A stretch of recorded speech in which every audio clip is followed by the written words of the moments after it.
Take Two will be out and about Bahrain, taking us to lots of interesting places and meeting lots of people. We're looking forward to learning something about Bahrain's heritage and present-day culture. And we hope you'll find the programs informative and entertaining. So stay tuned with us as we have two interesting features coming next.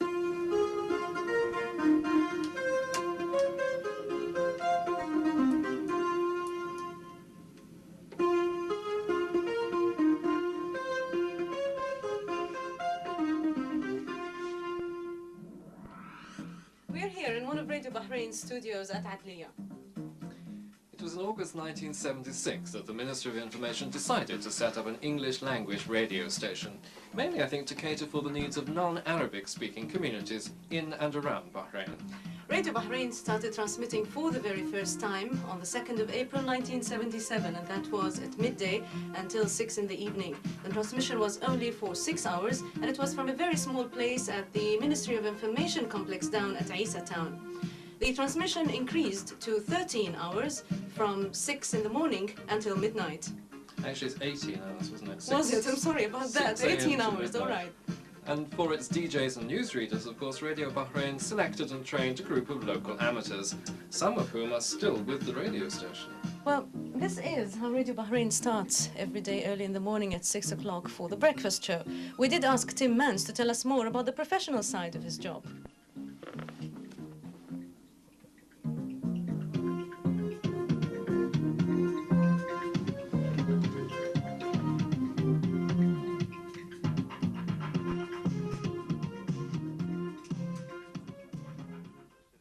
The Tim Mans Show.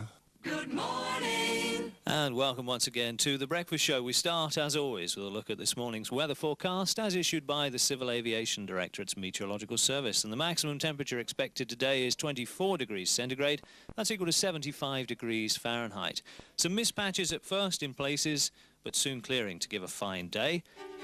And the wind's variable, 5 to 8 knots, with the seas 1.5 feet or less, and high tide this afternoon at 3 to 4.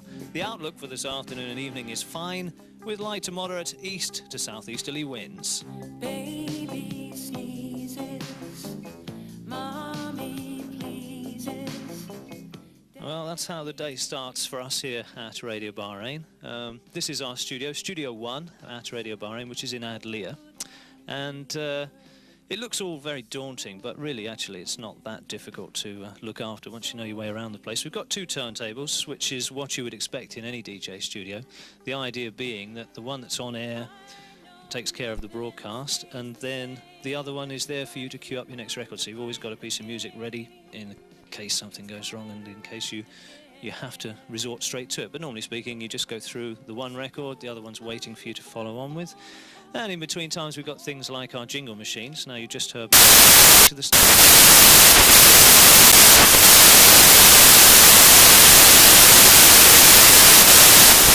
Maybe a couple of studio.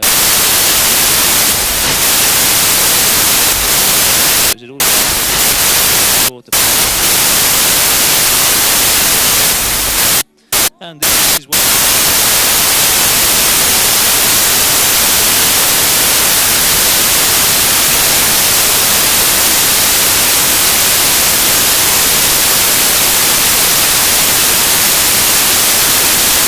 Far too technical for me.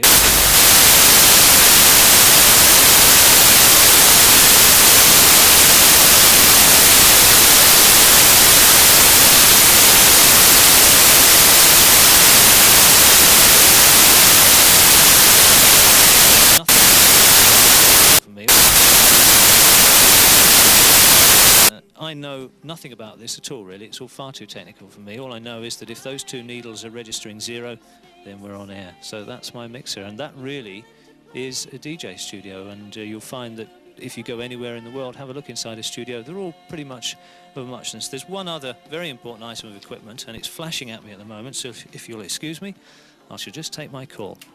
Radio Bahrain, good morning. First dedication of the day. Who's it for, please? James, okay. And it's happy birthday, is it? Yeah, from Mummy and Daddy. How old is he today? 4. Okay, we'll do that for you in about 10 minutes. Thanks very much. Bye-bye. You're listening to the Gulf's #1 Radio Bahrain. Do the public take a DJ's profession seriously? Ooh, no. Well, a lot of them don't. I think a lot of them just think that we sit here and just chuck records on and that's about it. There's a simple answer to that. No, not at all. I mean, very few people in the world take a disc jockey seriously. You can't. As an individual, yes, you must take yourself seriously, but don't take all this too seriously. It's entertainment. The public, they love being entertained. Majority do, but they don't really take it seriously. I hope not anyway. Well, I would like to think that they do. My favourite show is Ian Fisher's show in the morning, Fish for Lunch. I'd like to see a lot of the people who say, oh, it's an easy job. I'd like to see them come in and just sit in front of a microphone. Because first time you do it, it scares the living daylights out of you. It really does.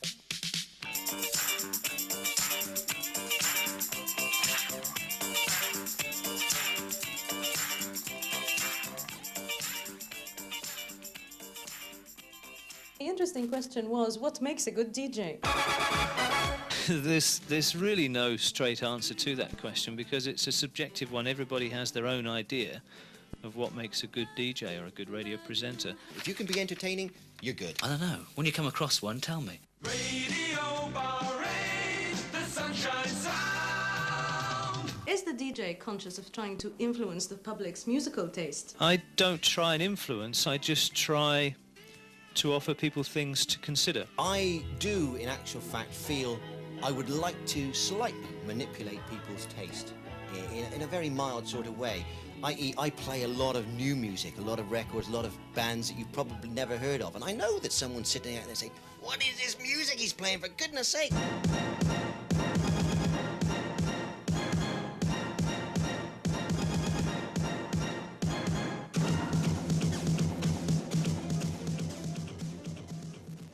So Radio Bahrain remained with its one service in the tiny pad at Isa Town for 6 years. Radio Bahrain moved to Adliya in 1983. Radio 2 started at that time, sharing news bulletins only with Radio 1. I asked Anne Sheridan to tell us something about how she sets about preparing a news bulletin. When we come into the newsroom, the first thing we do is look at all 5 teleprinters. They'll probably have much the same sort of news on, but with a slightly different approach. We use the Gulf News Agency, Reuters, Associated Press, United Press International, and Agence France Presse. And when we look for news, we're basically looking for something that's going to appeal to all our listeners, bearing in mind that we do have a multinational audience. And so I'm looking for news from India or Pakistan, the Philippines.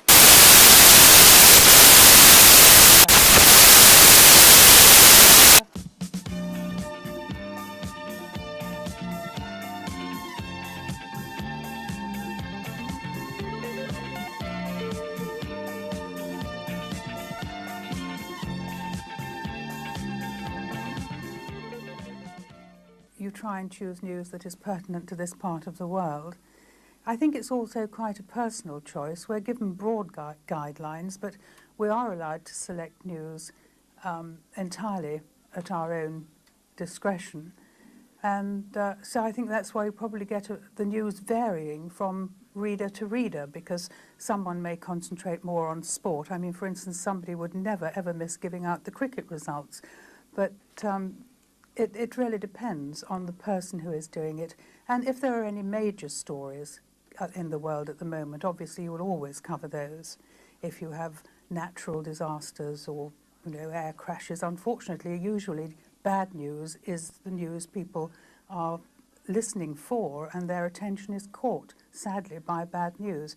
But really, you're trying to cover every part of the world. If there's an awful lot, you just have to do as much as you can and then break it down when you've edited it and think, can I leave out this, can I leave out that? And sometimes the news will run on a little longer than it should because you just can't bear to leave out certain things. It's quite difficult, but you get the knack eventually.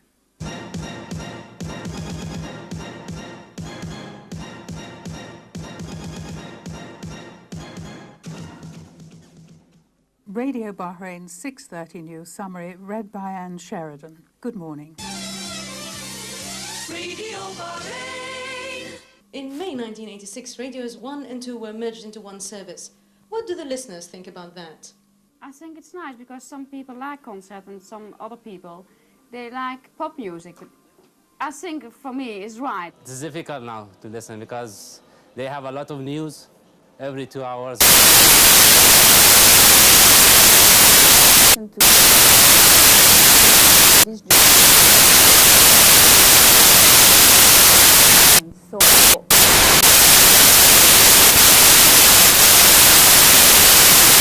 Programs.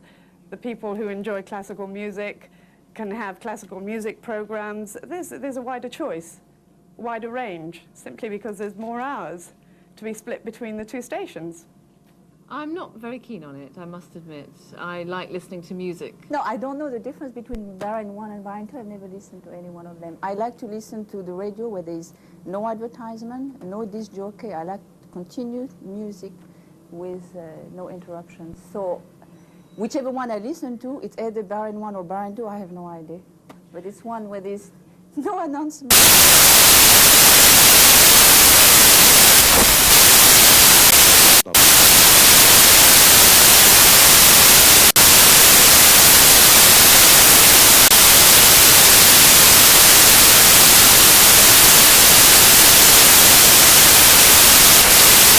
Suleiman, the head of Radio Bahrain, for his views. Well, merging the two services was really part of a streamlining project. The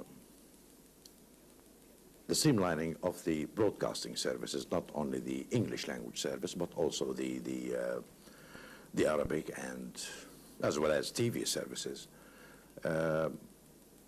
Why that decision was made is Radio 2 listeners were minority listeners.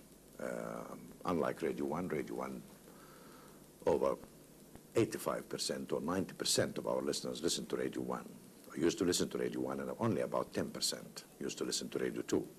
And so the decision was made to, after experimenting with these two services for about 3 years, it was decided once again to merge the two services into one service and give the minority listeners who listen to serious programs time on the service itself. And the time they were given was about 25% of it. Out of 18 hours a day, 4.5 hours were allocated to Radio 2 listeners or the serious listener. And in my opinion, I think this is a good percentage for minority listeners. I think that's lousy. Radio, well, we like the request show more, and there's too much of the classical stuff going on in interviews and things like that. We prefer the pop music. Well, before I used to listen to music all the time. I like that much more better now.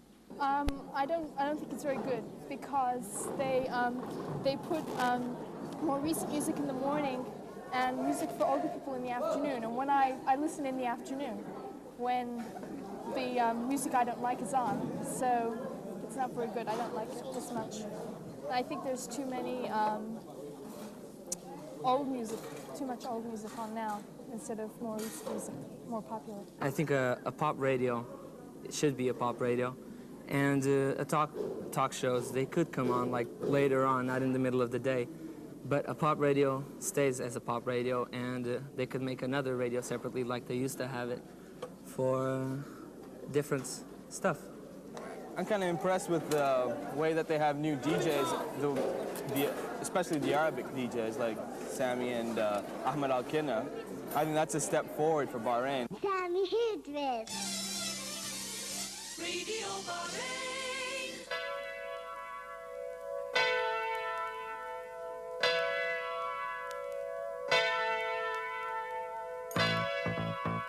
Alan Gates, thanks very much indeed for the news at 6, and a very good Thursday evening to all of you. Welcome along to the Twilight Zone. I'll be with you until 9 o'clock, and I hope you stick around and enjoy the music for the next 3 hours or so. My thanks to Gig for the Afternoon Delight Show. And as I said, I'm with you until 9. Hope you stick around and enjoy the next 3 hours. Lots of good things to keep entertaining you until the end of the show. A couple of competitions and the usual feature coming up later on in the program. And kicking off this evening with Janet Jackson and When I Think of You.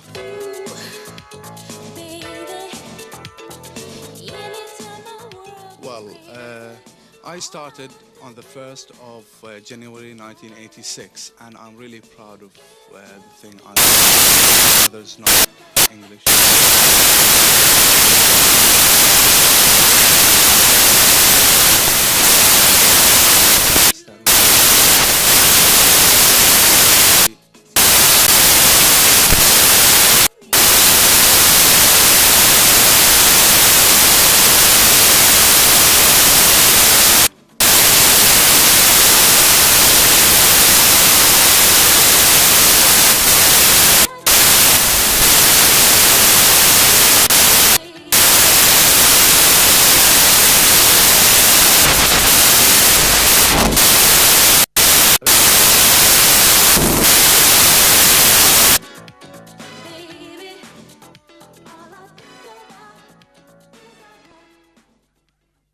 Radio Bahrain is 10 years old now, and I think it has come a very long way in a very short time. And I could only think of the dedication and hard work of those who were involved with Radio Bahrain right from the beginning.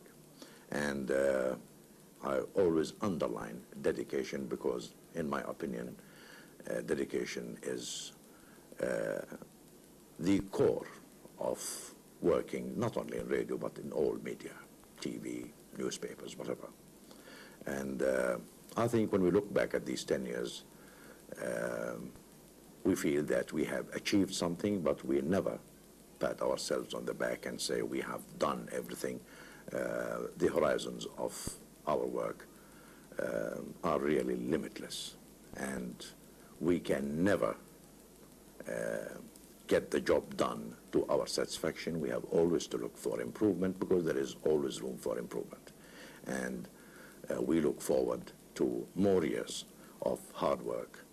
And we hope that our listeners will help us with their criticism, with any suggestions they can contribute to help us get the job done. It's good. It's good. Keep it up. Keep it up.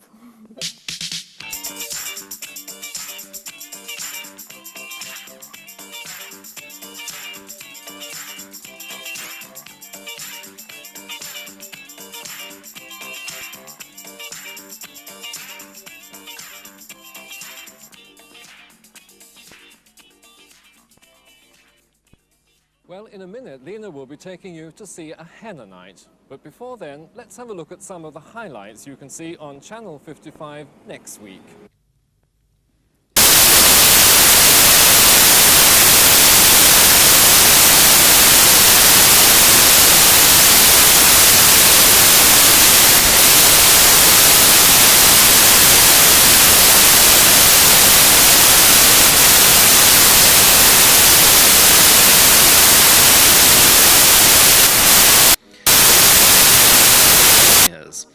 This exciting adventure features a host of stars, including Lana Turner, Gene Kelly, June Allison, Angela Lansbury, and Vincent Price. Don't miss it, it's a great film. You immoderate man. Which one of you was so vulgar as to use Juzak's trousers as a target? I did, sir. You did, D'Artagnan. By tomorrow, you'll be the talk of Paris, but you've a great deal to learn. Richelieu is the king's first minister. He's an unpopular but extremely powerful man. Richelieu has many ambitions, such as war against England, and most important, the complete destruction of the king's powers. The king's position is delicate. We don't want to make it impossible. Send him back a corpse, all right, but don't send him back with his trousers dripping. Now do you understand? No, sir. Captain Treville, His Majesty the King orders the immediate presence of Captain Treville, Musketeers Athos, Aramis, and Porthos, and somebody called D'Artagnan.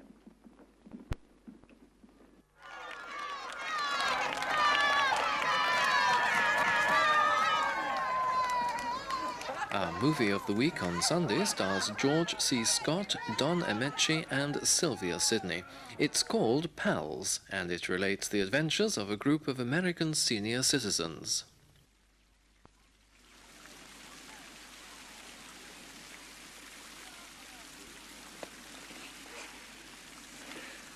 I want to get you running with me yet.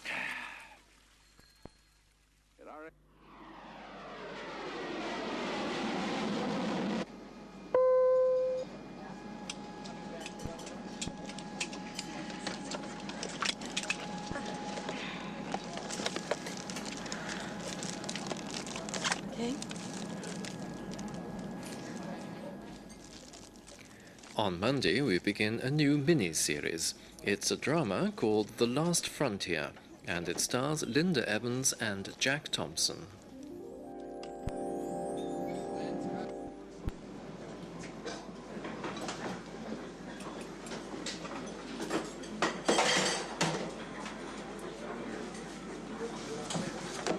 Table 8, male, Caucasian, early to mid-40s, alone, can't take his eyes off you. Don't you ever give up. No. He's really kind of cute, you know? I think he's from out of town.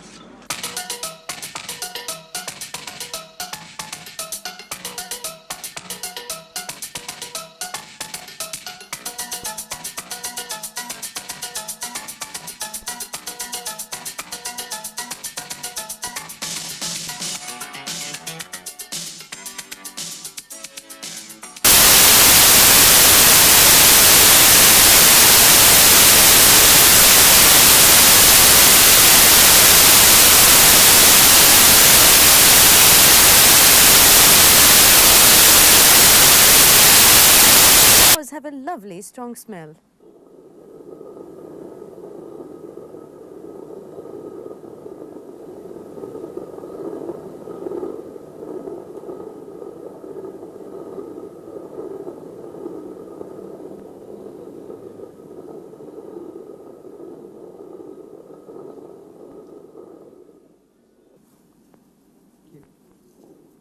One of the most popular ways of making henna is by taking the leaves from the henna tree, putting them in the sun for a very long time until they dry, after which they are ground into powder with a special thing we call in Arabic al-raha, and it's quite heavy. Nowadays, we can buy the henna ready for use in a powder form from what we call al-hawaj, and there's lots of them in the souk area.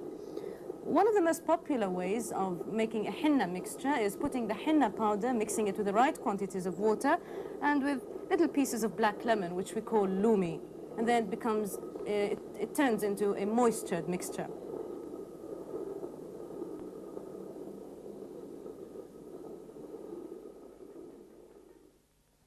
This henna mixture, which is being done in front of you, has medicinal uses. I was told the ancient Greeks used henna to soothe inflamed gums in the mouth and to also stem...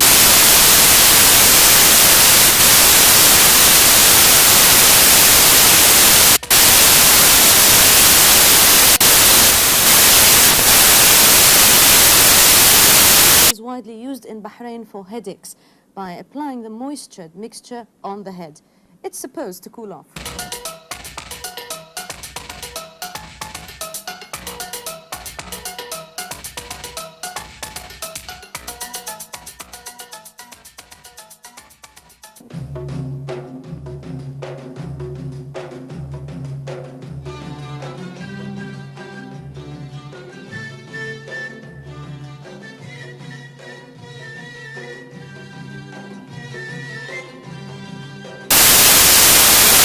Okay.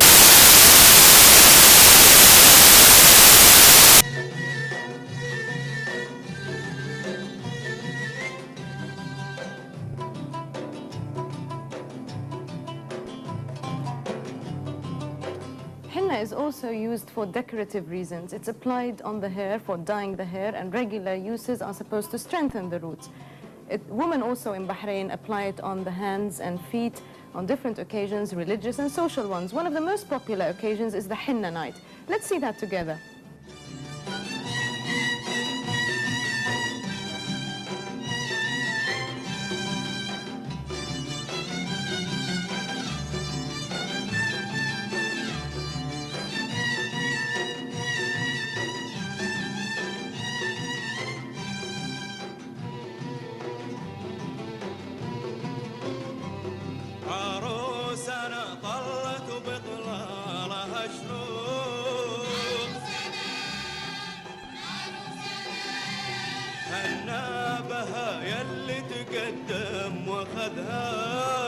In Bahrain, traditionally, the bride's henna night takes place 1 or 2 days before her wedding. The ceremony is held in the bride's home, and the actual application of the henna to the hands and feet is performed by a woman who is a mother of several children. This is done in the hope that a similar blessing will be bestowed on the new bride.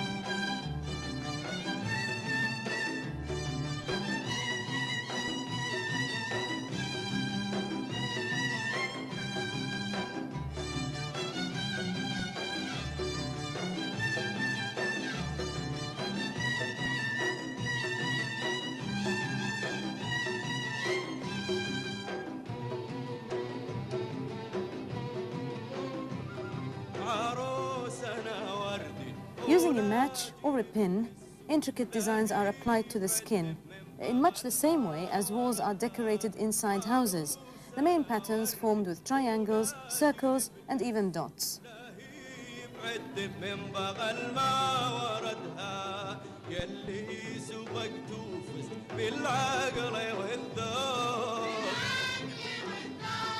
تستاهل الايام من القلب منها يلي سبقت وفزت بالعقل والذوق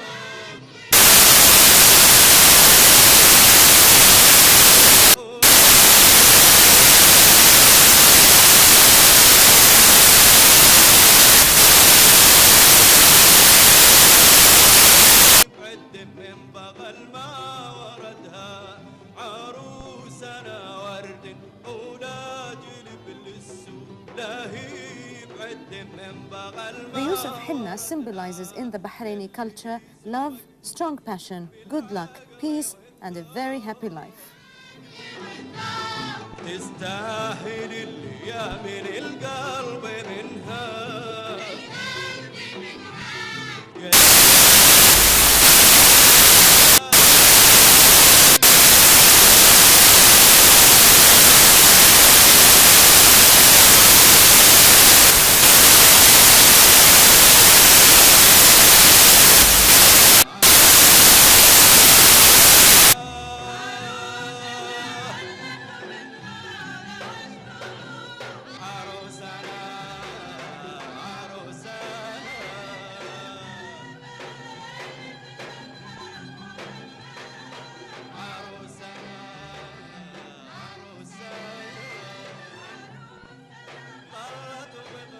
Very long.